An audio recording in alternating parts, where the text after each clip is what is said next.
আমার নাম টিনা।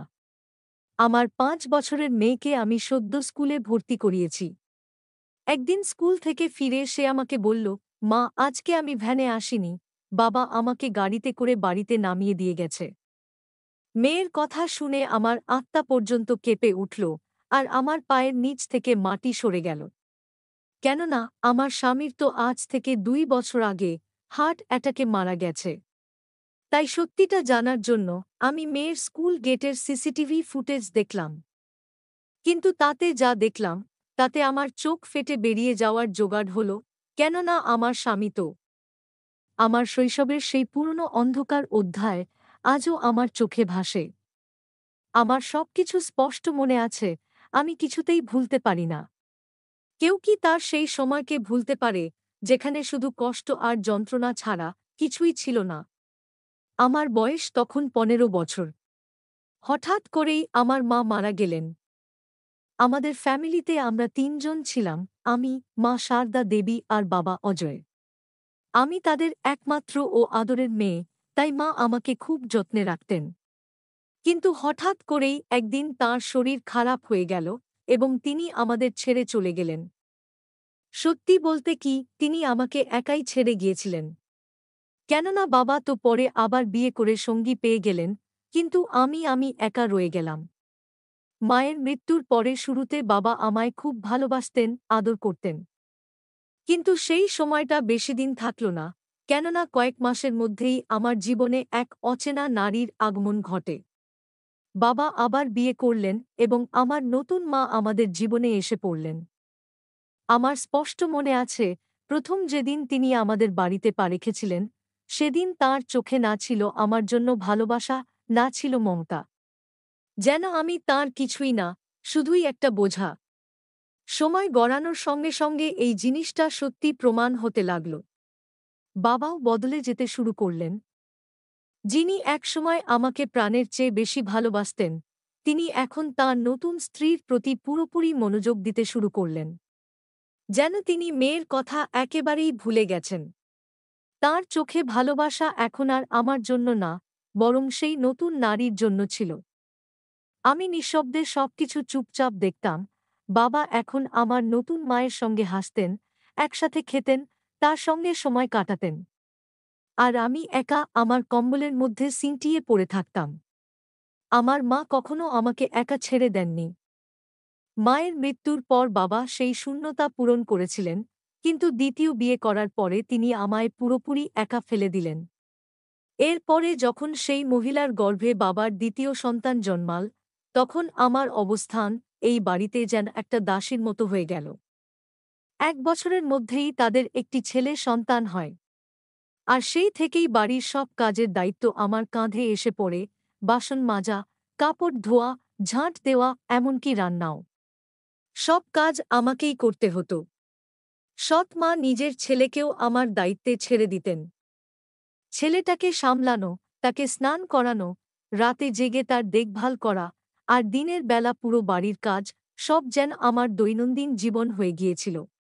সৎ মায়ের মুখে সবসময় একটা অদ্ভুত হাসি লেগে থাকত, কিন্তু বাবা যখনই বাড়িতে থাকতেন না, তিনি আমার জীবন দুর্বিষহ করে তুলতেন।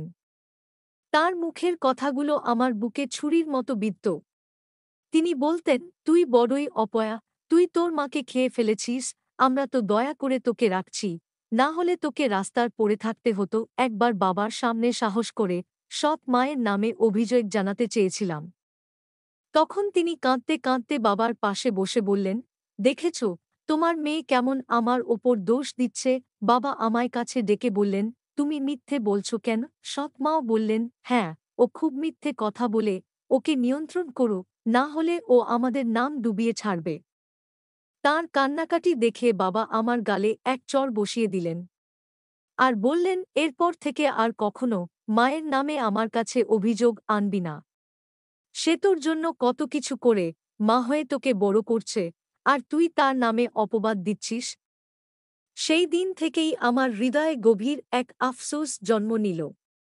আমার একমাত্র শান্তির জায়গা ছিল স্কুল, সেখানেই আমি কয়েক ঘন্টা শান্তিতে নিঃশ্বাস ফেলতে পারতাম।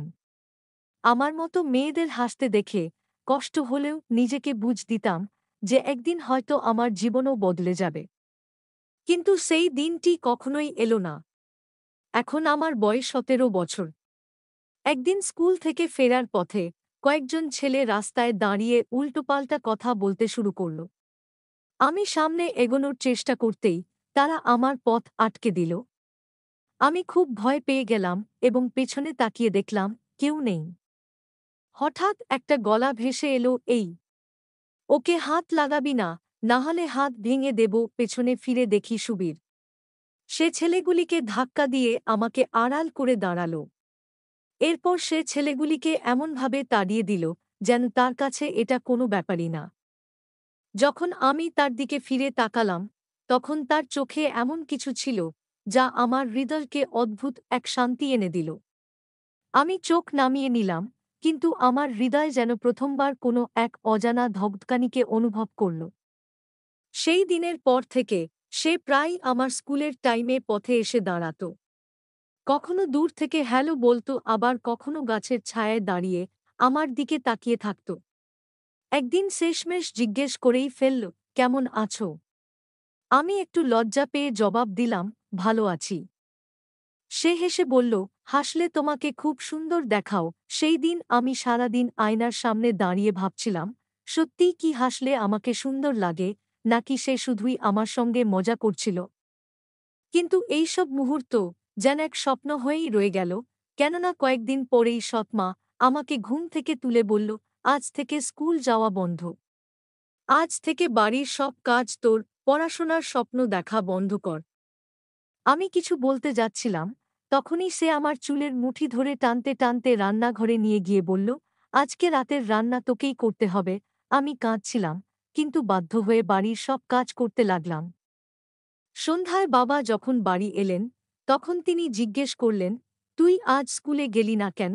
আমি কিছু বলার আগেই সৎ মা বলে উঠল, তোমার মেয়ে আজ পালিয়ে গিয়েছিল, না জানি কোথায় কোথায় ঘুরছিল, আমি ধরে এনেছি। বাবা আমার কাছে কিছু না শুনেই সৎ মায়ের কথা বিশ্বাস করলেন এবং আমার চুলের মুঠি ধরে বললেন, এইসব কাজ করে বেড়াস, তোর লজ্জা করে না? যদি আবার কোনো অভিযোগ শুনি, তাহলে এই চুল কেটে নেব। এখন থেকে আর স্কুলে যাওয়ার দরকার নেই। আমি কিছুই বলতে পারিনি, আমার গলার স্বর যেন আটকে গিয়েছিল। এখন আমার হাতে বইয়ের বদলে ছিল বাসন, আর বুকে ছিল এক বোঝা, যার ওজন প্রতিদিন একটু একটু করে বাড়ছিল। এক সন্ধ্যায় যখন আমি সবজি কিনতে যাচ্ছিলাম, তখন পথে সুবীরের সঙ্গে দেখা হল। সে বলল, টিনা, এই কদিন তুমি কোথায় ছিলে? সব ঠিক তো? আমি শুধু বললাম, সব ঠিক আছে। আমার চোখ দিয়ে ঝরতে থাকা অশ্রু দেখে সে কিছু বলতে চেয়েছিল, কিন্তু আমি মুখ না খুলে চুপচাপ চলে এলাম। সেই দিন থেকেই আমি আসলে বাঁচতে শেখার চেষ্টা করছিলাম। সুবীর আমার জন্য একটা আশা হয়ে উঠেছিল। আমি মনে মনে ওকে ভেবে হাসতাম, ওকে মনে করতাম। সে প্রায়ই গলির মোড়ে দাঁড়িয়ে থাকত, কিন্তু এখন আমি আর স্কুলে যাই না, তাই সে শুধু অপেক্ষা করত। একদিন সাহস করে আমি নিজেই আবার সেই জায়গায় গেলাম। হয়তো নিজের মনকে বোঝাতে চাইছিলাম যে এখনো সব কিছু শেষ হয়ে যায়নি। সে আমাকে দেখে হেসে বলল, টিনা, এই পৃথিবী তোমার মতো মেয়েদের জন্য নয়। কিন্তু আমরা একদিন এই পৃথিবীকে আমাদের মতো করে গড়ে তুলব। তুমি শুধু আমার হাতটা ধরে রেখো। আর আমি সত্যি সত্যিই ওর হাতটা ধরে ফেলেছিলাম। সময় কেটে যাচ্ছিল, আজ ১ বছর পূর্ণ হল আমাদের ভালোবাসা। সুবীর আমার চেয়ে ৩ বছর বড় ছিল, তার বয়স তখন ২০। এখনো পর্যন্ত আমার সৎ মা কিছুই জানত না। আমি যদি কোনো কাজের অজুহাতে বাড়ি থেকে বের হতাম, তখন সুবীরের সঙ্গে দেখা করতাম। সে আমাকে পার্কে নিয়ে যেত, আমরা বেঞ্চে বসতাম। সে আমার হাত ধরে বলত, একদিন আমার নিজের একটা ঘর হবে, যেখানে তুমি আর আমি থাকব। আমি হাসতাম। সে আরও বলত, তুমি সেই ঘরেও এভাবেই হাসবে, আর আমি তোমার দিকে তাকিয়ে থাকব। আমাদের ছোট্ট একটা দুনিয়া হবে, আর আমরা আমাদের ছেলেমেয়ে নিয়ে সুখে শান্তিতে থাকব। আমি হাসতে হাসতে বলতাম, আমাদের বাচ্চাদের পড়ানোর দায়িত্ব আমার হবে। সুবীর বলত, আচ্ছা, তাহলে রান্না আমি করে নেব। এই সবই ছিল আমাদের স্বপ্নের কথা, একটা এমন দুনিয়া যেখানে কোনো ভয় ছিল না, কোনো বিষ আমাদের ছুঁতে পারত না। কিন্তু একদিন ঠিক তাই হলো, যার ভয় আমি অনেক দিন ধরে পাচ্ছিলাম। আমি আর সুবীর পার্কের এক কোণায় বসে ওর কাঁধে মাথা রেখে বসেছিলাম। হঠাৎ করেই আমার গালে একটা জোরে থাপ্পড় পড়ল। আমি চমকে উঠে তাকিয়ে দেখি সামনে আমার সৎ মা দাঁড়িয়ে। তাঁর চোখ থেকে যেন আগুন ঝরছিল। তিনি আমার হাত ধরে এমনভাবে টান দিলেন যে আমি মাটিতে পড়ে গেলাম। তারপর চিৎকার করে বলতে লাগলেন, এই জন্য তোকে মানুষ করেছিলাম। তুই আমাদের মান সম্মান মাটিতে মিশিয়ে দিয়েছিস। দূর হয়ে যা এখান থেকে। সুবীর সামনে এসে কিছু বলতে চেয়েছিল, কিন্তু সৎ মা ওর দিকে আগুনে ঝলসানো চোখে তাকিয়ে বললেন, তোমার মতো লম্পট ছেলেরাই মেয়েদের পথভ্রষ্ট করে। এরপরে তিনি আমাকে টানতে টানতে বাড়িতে নিয়ে এলেন। বাবা তখন সোফায় বসেছিলেন। সৎ মা চিৎকার করে বললেন, অভিনন্দন। তোমার আদরের মেয়ে রাস্তায় ছেলেদের সঙ্গে প্রেম করছে।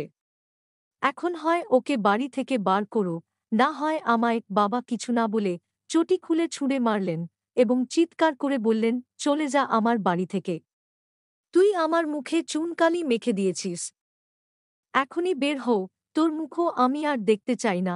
আমি মাটিতে বসে কাঁদছিলাম। সৎ মা আমার চুল ধরে টানতে টানতে বললেন, বল, কোথায় কোথায় গেছিস আর কার কার সঙ্গে দেখা করিস? সব বল। আমি চিৎকার করে কাঁদছিলাম আর বললাম, আমি কিছুই করিনি। আমি শুধু ওর সঙ্গে কথা বলতাম। তিনি হেসে বললেন, তাই তো, পার্কে ছেলেদের কাঁধে মাথা রেখে কথা বলিস। আমি কাঁদছিলাম, আর আমার চোখের সামনে সুবীর আর ওর মা আমাদের বাড়ির আঙিনায় দাঁড়িয়েছিল। ওদের দেখে আমার নিঃশ্বাস যেন বন্ধ হয়ে গেল, আর আমি দৌড়ে ছাদে চলে গেলাম। সৎ মা ওদের দিকে তাকিয়ে মুখ বিকৃত করে বলল, হাঁ দিদি, সব ভালো তো? আজ কিভাবে আমাদের কথা মনে পড়ল? সুবীরের মা শান্তভাবে বললেন, বোন, আমি সুবীরের মা। আমি ওর জন্য তোমার মেয়ের হাত চাইতে এসেছি। যদি ঠিক মনে করো তাহলে কথা এগনো যাক। আমি খুশি ছিলাম, কারণ সুবীর সাহস করে ওর মাকে সঙ্গে নিয়ে আমার বাড়িতে বিয়ের প্রস্তাব নিয়ে এসেছে। তবে সুবীরের মায়ের কথা শেষ হওয়ার আগেই সৎ মা হেসে উঠল, ওহো, কি আশ্চর্যের কথা! বিয়ের প্রস্তাব, তাও এই রাস্তাঘাটে ঘোরা মেয়ের জন্য? সুবীরের মায়ের কপালে ভাঁজ পড়ে গেল এবং তিনি বললেন, বোন, তুমি ভুল বুঝছ। আমার ছেলের সবকিছু আমাকে খুলে বলেছে। ও নিজেই আমাকে বলেছে ও টিনাকে বিয়ে করতে চায়। কিন্তু সৎ মা তখনও কড়া গলায় বলে উঠল, সুবীর, তোমার মতো ছেলেরাই ভালোবাসার নামে মেয়েদের ভুল পথে চালায়, তাদের সরলতাকে কাজে লাগায়। টিনা তো একেবারে সোজাসাপটা মেয়ে, তুমি ওকে ফাঁদে ফেলেছ। সুবীরের মা আবারও শান্তভাবে বললেন, বোন, আমাদের উদ্দেশ্য যদি খারাপ হতো তাহলে কি আমরা বিয়ের প্রস্তাব নিয়ে আসতাম? ঠিক তখনই বাবা অজয় বাবু গর্জে উঠে বললেন, ব্যাস, অনেক হয়েছে। আর নয়, বেরিয়ে যাও আমার বাড়ি থেকে। আমি আমার মেয়ের বিয়ে কোনো লম্পট ছেলের সাথে দেব না। আমি তখন ছাদে দাঁড়িয়েছিলাম, আমার হাত কাঁপছিল, বুক যেন থেমে গিয়েছিল। সৎ মায়ের গলা আবার শোনা গেল, আরে শোনো, যদি আবার এই ছেলের ছায়াও এই গায়ে পড়ে তাহলে ওকে সোজা থানায় দেব। সুবীর আমার দিকে একবার তাকিয়েছিল। আমার চোখে জল ছিল, আর সে নিজেকে সামলে নিয়ে মাথা নিচু করে ওর মায়ের হাত ধরে দরজার দিকে চলে গেল। ওরা চলে যেতেই বাবা ঘরে ঢুকেই গর্জে উঠলেন, টিনা, এই বেয়াদব মেয়ে, কোথায় তুই? বেরিয়ে আয়। আমি যেন ঘরের মধ্যে ছিলাম, দৌড়ে নিচে নেমে এলাম। আমার পা কাঁপছিল, কিন্তু আমি কোনোরকমে বললাম, বাবা, দয়া করে একবার আমার কথা শুনুন। আমি কোনো ভুল করিনি। তিনি আমার কোনো কথা না শুনেই আমাকে সজোরে একটা চড় মারলেন, যার শব্দ পুরো ঘরে প্রতিধ্বনিত হচ্ছিল। সৎমা বলে উঠল, তুই আমাদের মান সম্মান ধুলোয় মিশিয়ে দিয়েছিস। আমি কাঁদতে কাঁদতে বললাম, বাবা, ও সুবীর যে বিয়ের প্রস্তাব নিয়ে এসেছিল। সঙ্গে সঙ্গে সৎমা চিৎকার করে উঠল, বেহায়াপনারও একটা সীমা আছে। বাবা তখন টেবিলে ঘুষি মেরে চিৎকার করে বললেন, আজকের পরে যদি ওই ছেলেটা আর একবারও এদিক এসে, তাহলে মনে রাখিস আমি তোকে খুন করে ফেলব। আমার কানে ঘুরে ফিরে শুধু একটাই শব্দ বাজছিল, তুই আমার মান সম্মান ধুলোয় মিশিয়ে দিয়েছিস। আমি ভেতরে ভেতরে চিৎকার করছিলাম, সব বলতে চাচ্ছিলাম, কিন্তু মুখ বন্ধ হয়ে গিয়েছিল, শুধু চোখ থেকে অশ্রু ঝরছিল। পরদিনই সৎমা একজন ঘটককে ডেকে বলল, যেভাবেই হোক আজকেই মেয়েটার বিয়ে পাকা করো। কালো হোক, খোঁড়া হোক, বুড়ো হোক, যেমনই হোক চলবে। আমি ওর ঢং আর সহ্য করতে পারছি না। ও আমাদের মুখ পুড়িয়ে দিয়েছে। ঘটক আমার দিকে তাকিয়ে বললেন, মেয়েটিকে দেখে তো সরল মনে হচ্ছে। সৎমা নাক সিটকে বলল, পার্কে ছেলেদের সাথে ঘুরে বেড়ানো মেয়েরা সরল হয় না। আমি মাথা নিচু করে চুপচাপ বসেছিলাম। মনে হচ্ছিল আমার অস্তিত্বই আজকে আমার বিরুদ্ধে সাক্ষী হয়ে গেছে। 2 দিন পরে এক নারী ও এক পুরুষ আমাদের বাড়িতে এলেন। তারা সুমিতের প্রতিবেশী। তারা এসে জানালেন, সুমিত খুব ভালো ছেলে, ভদ্র, শিক্ষিত, কোনো বদভ্যাস নেই, শুধু অনাথ আর গরিব। তারা আরও বলল, আপনাদের যদি আপত্তি না থাকে তবে কালই বিয়ে দিয়ে দিন। বাবা একবার আমার দিকে তাকালেন, তারপর সৎমার দিকে। সৎমা সঙ্গে সঙ্গে বলল, আমাদের কোনো আপত্তি নেই, যত তাড়াতাড়ি সম্ভব বিয়ে দিয়ে দিন।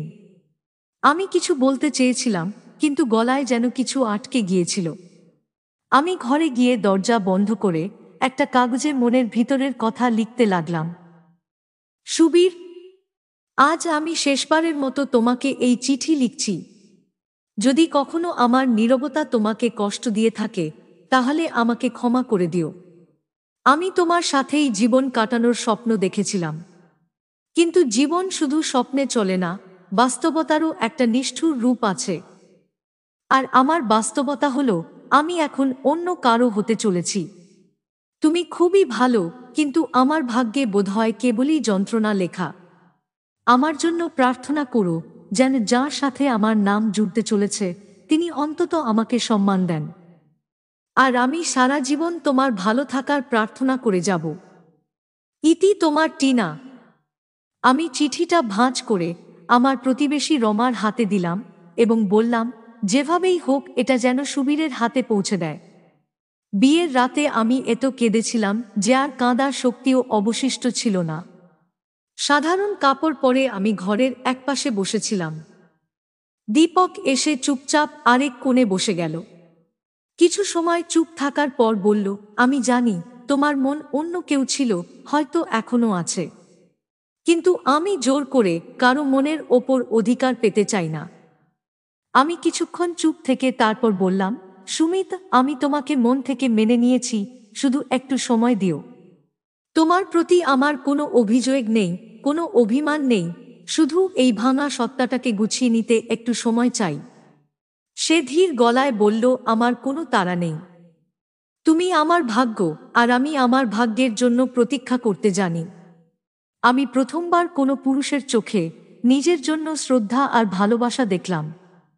সেই চোখে না ছিল কামনা, না ছিল কোনো দাবি, ছিল কেবল এক গভীর বিশ্বাস। যেন সে বলছে, আমি অপেক্ষা করব টিনা, যত দিন লাগুক, তোমার সম্মতি ছাড়া কিছুই দাবি করব না। প্রথম দিকে আমি চুপচাপ থাকতাম, আর সুমিতও তার টিনার মধ্যেই থাকত। কিন্তু সুমিতের কোমলতা, তার শান্ত ভাষা, আমার কথা মন দিয়ে শোনা, সব কিছু ধীরে ধীরে আমার মন ছুঁয়ে যেতে লাগলো। এক রাতে আমি তাকে এক কাপ চা দিয়ে জিজ্ঞেস করলাম, সুমিত, কখনো কি তোমার মনে হয় যে তুমি একা? সে হালকা হেসে আমার দিকে তাকিয়ে বলল, একা তো তখনই লাগে যখন চারপাশে শব্দ থাকে কিন্তু মনের মধ্যে নীরবতা। আমি তো সেই নীরবতার মাঝেই বড় হয়েছি। আমি অবাক হয়ে জিজ্ঞেস করলাম, নীরবতার মাঝে মানে? সে বলল, আমি এক অনাথ আশ্রমে বড় হয়েছি। যখন 5 বছরের ছিলাম আমাকে আশ্রমের দরজায় ফেলে দিয়ে যাওয়া হয়েছিল। এই সুমিত নামটাও আশ্রমের লোকেরাই দিয়েছে। আমি বিস্মিত হয়ে তার দিকে তাকালাম এবং ধীরে ধীরে বললাম, তুমি কখনো খুঁজে দেখোনি? কখনো জানতে ইচ্ছে হয়নি তোমার মা বাবা কে ছিলেন? সে এক মুহূর্ত চুপ থেকে বলল, আমি তখন অনেক ছোট ছিলাম, তাদের কিছুই আমার মনে নেই, তাই খোঁজ নেওয়ার বদলে বাস্তবতাকেই মেনে নিয়েছি। আমার হাতে চায়ের কাপ কাঁপছিল।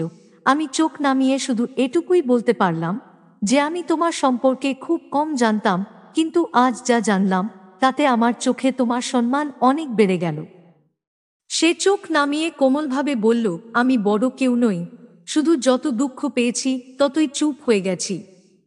আমি প্রথমবার তার চোখে জল দেখলাম, তাই আমি ধীরে তার হাতের ওপর হাত রাখলাম আর বললাম, তুমি এখন আর একা নও, আমি তোমার সঙ্গে আছি। সে ধীরে আমার হাত ধরল আর বলল, এই বিশ্বাসই আমার সবচেয়ে বড় সম্পদ টিনা। তোমার প্রতি আমার কোনো অভিযোগ নেই। আমি কখনো চাইব না তুমি আমার অতীতের বোঝা বইবে। তবে তুমি যদি আমার বর্তমানটা সাজিয়ে তুলতে চাও, তবে আমি বাঁচার মানে শিখে যাব।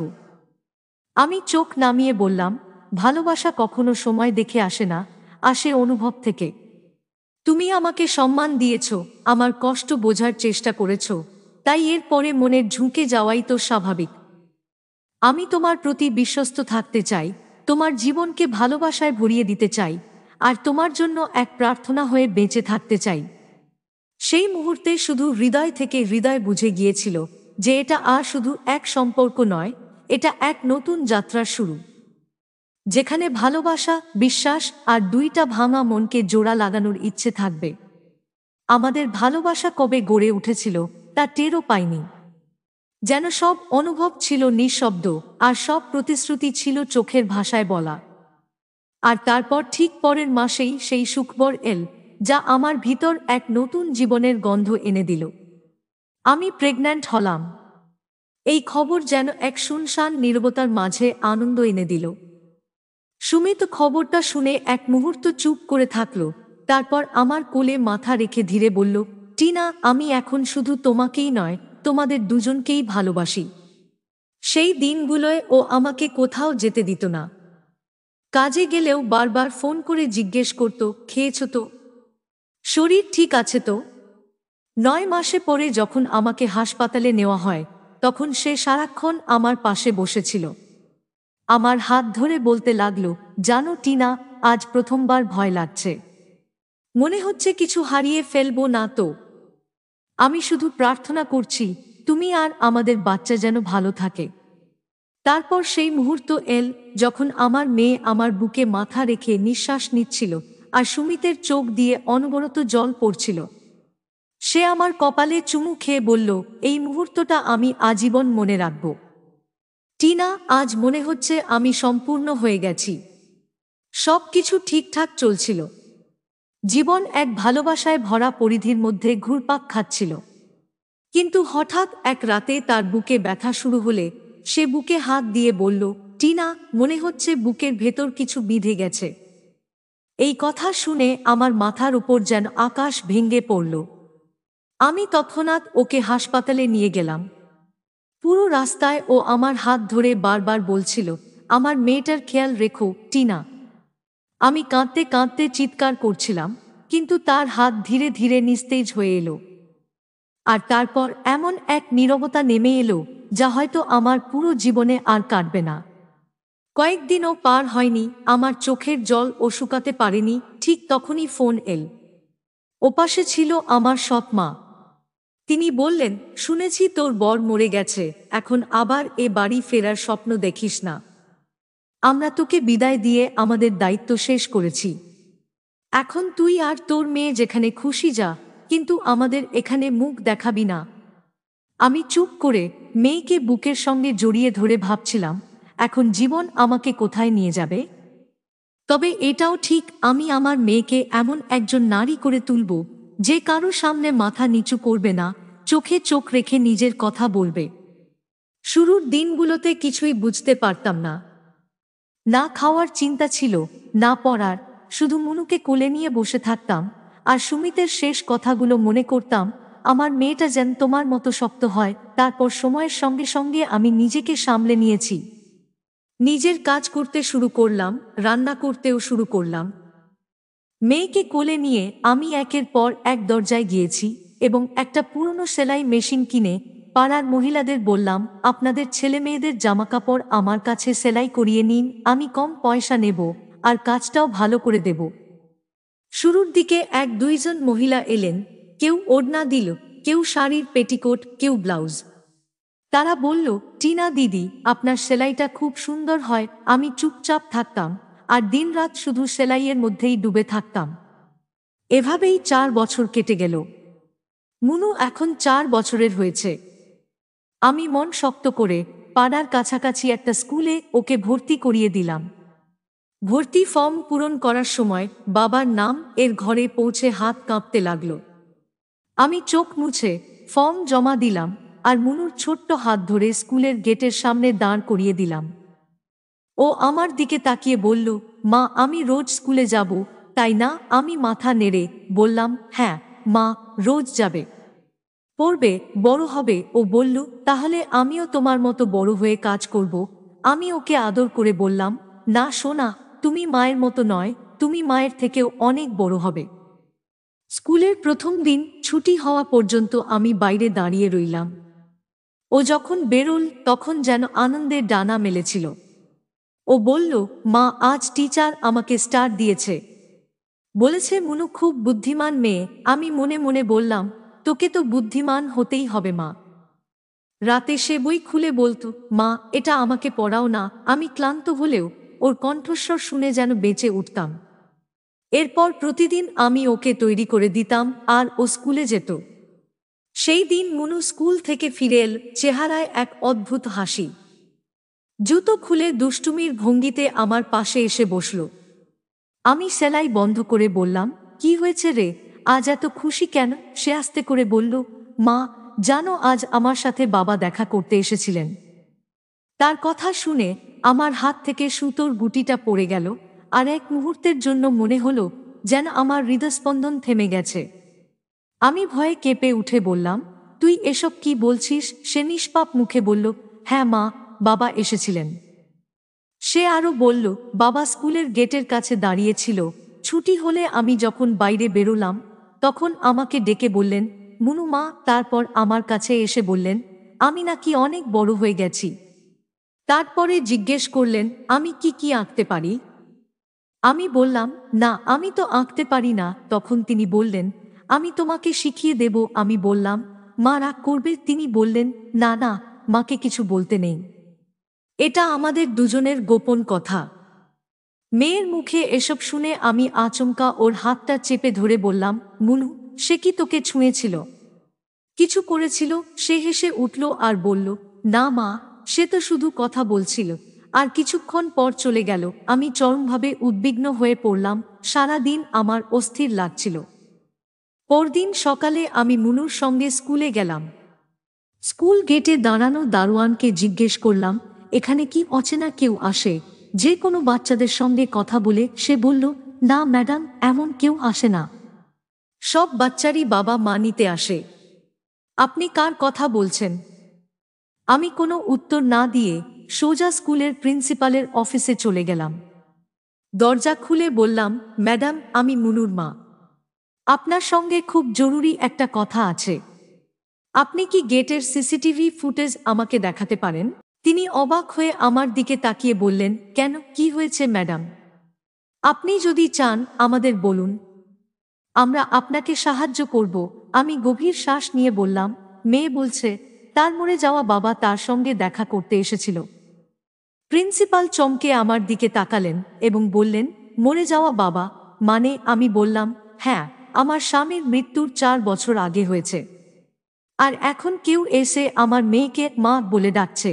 তাই আমি জানতে চাই সেই লোকটি কে? কোনো অপহরণকারী না তো? প্রিন্সিপাল বললেন, ঠিক আছে ম্যাডাম, আমরা আপনাকে সাহায্য করছি। তারপর তিনি স্টাফকে ডেকে আনলেন এবং আগের দিনের সিসিটিভি ফুটেজ বের করালেন। ভিডিও চলতে শুরু করল। মুনুকে দেখা গেল গেট দিয়ে বেরিয়ে আসছে। তারপর ক্যামেরার এক কোণে এক পুরুষ মানুষের ছায়া ফুটে উঠল। এরপরে যে মুহূর্তে আমি তার মুখ দেখলাম, আমার নিঃশ্বাস যেন বন্ধ হয়ে এলো। চোখ কপালে উঠে গেল।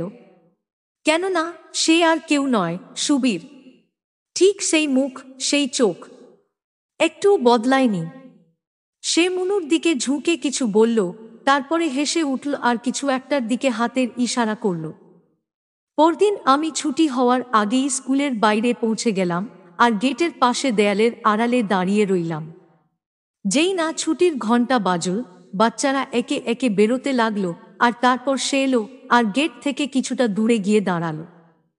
মুনু গেট দিয়ে বের হতেই সে তার দিকে এগিয়ে গিয়ে বলল, মুনু মা, এক মুহূর্তের জন্য আমার মেয়ে থেমে গেল, তবে তারপর আবার হাঁটা শুরু করল। সুবীর বুঝতেই পারেনি আমি সেখানে আছি। আমি জোরে বললাম, তুমি কি শেখাবে আমার মেয়েকে? মিথ্যে বলা। সে চমকে উঠে ঘুরে তাকালো। তার চোখ বিস্ময়ে বড় হয়ে গেল এবং বলল, টিনা তুমি? আমি একেবারে তার কাছাকাছি পৌঁছে গেলাম। আমি অনেক চেষ্টা করেছিলাম যাতে সুবীর আমার মেয়ের কাছে না আসে, কিন্তু মুনুর আবদার আর সুবীরের বারবার স্কুলে আসা সবকিছু আমাকে ধীরে ধীরে ক্লান্ত করে দিয়েছিল। একদিন আমি নিজেই ভাবলাম, এই লোকটা যদি সত্যিই আমার মেয়ের সঙ্গে দেখা করতে চায়, তাহলে দেখি কতদিন পর্যন্ত আসতে পারে। একদিন সে নিজেই ক্লান্ত হয়ে যাবে। যাই হোক, সেদিন তো আমি কিছু না বলে জোর করে মেয়েকে বাড়ি নিয়ে এলাম। তবে আমার মেয়ে এরপরও তার সঙ্গে দেখা করত, আর সুবীর ক্লান্ত হতো না। সে প্রতিদিনই স্কুলে আসত। কখনো রং পেন্সিল নিয়ে আসত, তো কখনো চকোলেট বা খেলনা, আবার কখনো মুনুর পছন্দের বই। মুনু এমন আনন্দে থাকত যেন অনেক বছর পরে তার নিজের কাউকে খুঁজে পেয়েছে। আমি লক্ষ্য করে দেখলাম, সে আমার মেয়েকে খুব ভালোভাবে বোঝে, তার সরল প্রশ্নের উত্তর ভালোবাসা আর ধৈর্যের সঙ্গে দেয়। একদিন মুনু বলল, মা, বাবা বলছে তুমি যদি অনুমতি দাও তাহলে সে আমাদের আইসক্রিম খাওয়াতে নিয়ে যাবে। আমি এক মুহূর্তের জন্য মেয়ের চোখের দিকে তাকালাম। সুবীরের সঙ্গে সময় কাটিয়ে সে খুব খুশি ছিল। আমি আমার মেয়ের সেই নিষ্পাপ আনন্দ দেখে হ্যাঁ বলে দিলাম। আমরা তিনজন একটা পার্কের কোণে বেঞ্চে বসেছিলাম। মুনুর হাতে তার প্রিয় ফ্লেভারের আইসক্রিম ছিল। সে সেটা খাচ্ছিল আর তার হাত গড়িয়ে আইসক্রিম পড়ছিল। সুবীর টিস্যু বার করে তার হাত মুছিয়ে দিল, তারপর আমার দিকে তাকাল এবং একটিমাত্র প্রশ্ন করল, টিনা, আমি তোমার সঙ্গে কিছু কথা বলতে চাই। আমি বললাম, মুনুর সামনে এমন কিছু বলো না যেটা ওকে বিভ্রান্ত করতে পারে। সে আওয়াজ নিচু করে বলল, আমি তোমার স্বামীর শেষকৃত্যে গিয়েছিলাম। সামনে আসার সাহস হয়নি, তাই পিছনে দাঁড়িয়ে দূর থেকে শুধু তোমার মুখটা দেখেছিলাম। আমি নিজেকে কখনো তোমার স্বামী করে তুলতে পারিনি, তোমার জীবনের অংশ হতে পারিনি। আমি চমকে সুবীরের দিকে তাকালাম এবং বললাম, তুমি জানো তো, তোমার এইভাবে হঠাৎ করে ফিরে আসা আমার জীবনে কত বড় জটিলতা তৈরি করছে। মুনু তোমাকে বাবা বলে ডাকছে, আর আমি জানিও না তুমি আবার কবে যাবে। সে সঙ্গে সঙ্গে বলল, আমি যাওয়ার জন্য আসিনি টিনা। আমি এবার সব সময়ের থাকতে এসেছি। তোমার আর তোমার মেয়ের খেয়াল রাখতে চাই। শুধু মুনুর জন্য নয়, তোমার জন্য আর আমার ভালোবাসার জন্য। আমি হেসে বললাম, তোমার তো কোনো অধিকারই ছিল না আমার জন্য কিছু করার। আমাকে তো তোমার জীবন থেকে সরিয়ে দেওয়া হয়েছিল। সে বলল, কিন্তু এখন সময় অনেক বদলে গেছে। তখন আমি দুর্বল ছিলাম, ভীরু ছিলাম, সমাজের ভয়ে ভয় পেয়েছিলাম, কিন্তু এখন আর কিছু হারানোর ভয় পাই না। এমন সময় মুনু বলল, মা, আমরা কি রোজ বাবার সঙ্গে পার্কে যেতে পারি না? আমার মেয়ে তাকে প্রতিবারই বাবা বলেই ডাকত, কেননা সুবীর নিজেই তাকে বলেছিল, আমাকে বাবা বলো। সুবীর হেসে মুনুকে বলল, মা, আমি তোমার বাবা। তুমি যখন আমাকে বাবা বলো তখন আমার খুব ভালো লাগে। আমি সঙ্গে সঙ্গে বললাম, মা, সবকিছু এত সহজ হয় না। প্রতিটি বিষয়ের একটা সীমা থাকে যা উপেক্ষা করা যায় না। সুবীর আমার কথা কেটে বলল, সত্যি কি? এই যে আমরা দুজনই ভুল করেছি। তুমি হয়তো বেশি সহ্য করেছ, কিন্তু এখন আমি স্থির থাকার সিদ্ধান্ত নিয়ে এসেছি। আমি বিরক্ত হয়ে বললাম, সিদ্ধান্ত শুধু কথার হয় না সুবীর।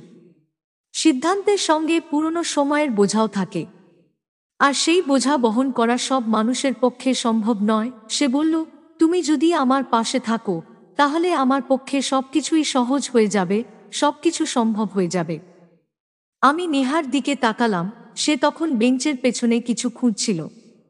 আমি বারবার এড়িয়ে যাচ্ছিলাম। সুবীরের প্রতিটি কথা, তার ব্যবহার, তার অনুভব আমাকে একদিকে টানছিল, আর আমার বিবেক আমাকে অন্যদিকে টানছিল। একদিন আমি নিজেকে প্রশ্ন করলাম, এই সব কি ঠিক? কিন্তু পরের মুহূর্তেই নিজেকে উত্তর দিলাম, হ্যাঁ, হয়তো ভুল, কারণ আমি এখনো অন্য একজনের বিধবা। যার স্ত্রী ছিলাম সে এখন এই পৃথিবীতে নেই, কিন্তু তার প্রতি আমার যে আনুগত্য সেটা এখনো বেঁচে আছে।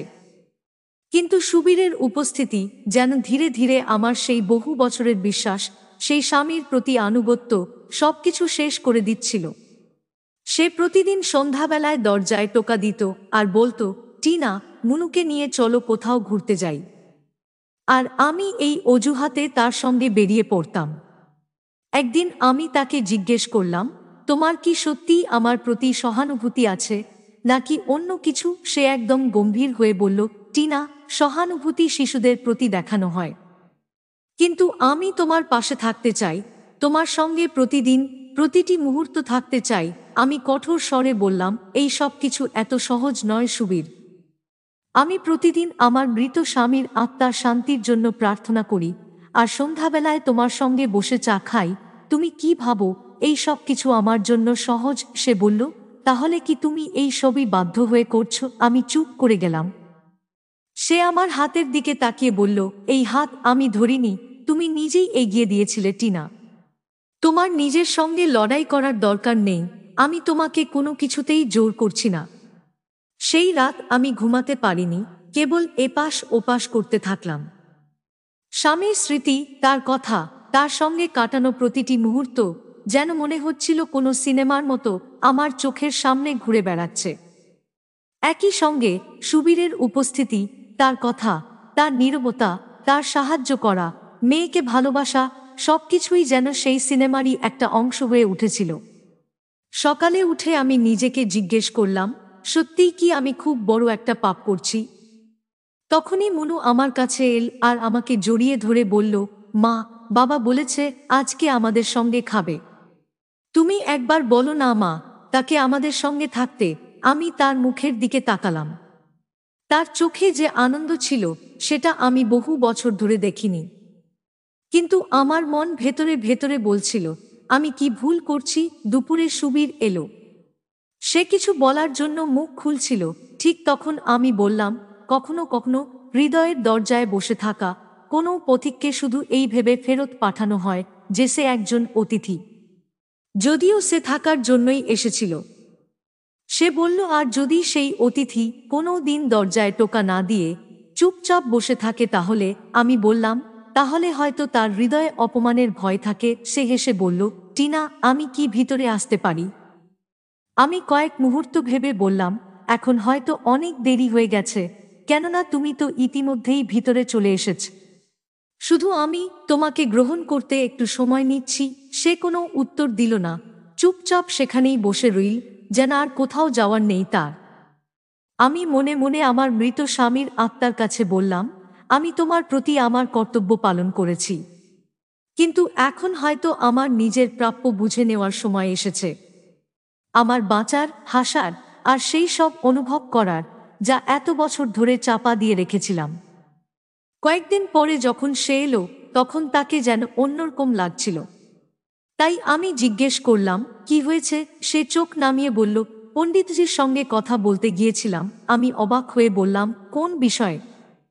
সে কয়েক মুহূর্ত নীরব থেকে তারপর বলল, জিজ্ঞেস করতে গিয়েছিলাম একজন বিধবা মেয়েকে বিয়ে করা ঠিক কিনা। আমার বুক কেঁপে উঠল।